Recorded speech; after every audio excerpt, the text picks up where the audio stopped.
இந்த வீடியோவை ஸ்பான்சர் பண்றவங்க SBO டிஜிட்டல் மார்க்கெட்டிங். இது ஒரு சூப்பரான ஒர்க் ஃப்ரம் ஹோம் ஆப்பர்ச்சுனிட்டி.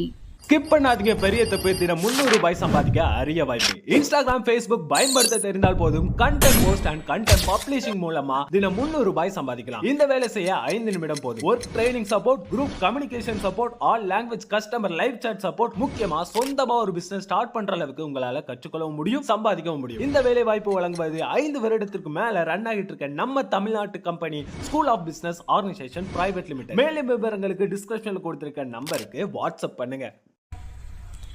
அனைவருக்கும் வணக்கம்.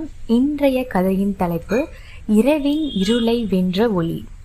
சென்னையின் ஒரு சிறிய குடிசை பகுதியில் கவிதா என்ற 16 வயது பெண் தன் தாய், தந்தை மற்றும் 2 சகோதரர்களுடன் வாழ்ந்து வந்தாள். அவர்களது வீடு ஒரு சிறிய ஒற்றை குடிசை. கவிதாவின் தந்தை ஒரு ரிக்ஷா ஓட்டுநர், தாய் துணி துவைக்கும் வேலை செய்து வந்தார். கவிதாவுக்கு படிப்பில் மிகுந்த ஆர்வம் இருந்தது. அவள் இரவு பள்ளியில் படித்து வந்தாள். ஏனென்றால் பகலில் தன் தாய்க்கு உதவி செய்ய வேண்டி இருந்தது. அவளுடைய கனவு பொறியியலாளராக வருவது. ஆனால் அவளது சுற்றத்தில் சிலர் சொன்னார்கள், பெண் குழந்தைக்கு இவ்வளவு படிப்பு எதற்கு? வீட்டு வேலைகளை கற்றுக்கொள்.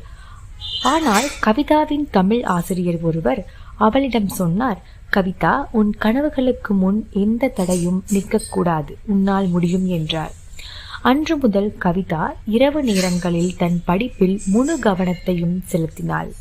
வீட்டு வேலைகள், துணி துவைத்தல், சகோதரர்களை கவனித்தல் எல்லாவற்றையும் செய்துவிட்டு இரவு 10 மணி வரை படிப்பாள். சில நாட்கள் மின்விளக்கு இல்லாமல் தெருவிளக்கின் ஒளியில் புத்தகங்களை படிப்பாள். 10ஆம் வகுப்பு தேர்வில் மாநிலத்தில் முதல் 10 இடத்தில் ஒன்றாக வந்தாள். இதைத் தொடர்ந்து ஒரு நல்ல கல்லூரியில் இலவச கல்வி உதவித்தொகை பெற்று கணினி பொறியியல் படித்தாள். இன்று கவிதா ஒரு சிறந்த மென்பொருள் பொறியாளராக உள்ளார். அவர் தன் சமூகத்தின் பெண்களின் கல்விக்கான பல தன்னார்வ நிறுவனங்களுடன் இணைந்து பணியாற்றுகிறார்.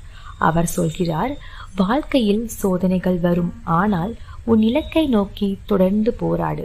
ஒரு நாள் நீயே உன் கனவுகளின் வெற்றியாளராக இருப்பாய். இந்த கதை உங்களுக்கு பிடித்திருக்குமா? உங்கள் கருத்துக்களை பகிர்ந்து கொள்ளுங்கள். மேலும் இது போன்ற பல வீடியோக்கள் உங்களுக்காக வந்து கொண்டிருக்கிறது. அதனால் கண்டிப்பாக நம் சேனலை சப்ஸ்கிரைப் செய்து கொள்ளுங்கள். அனைவருக்கும் மறுபடியும் ஒரு வணக்கங்கள். நன்றி. This video is sponsored by Buy Mode eShopping.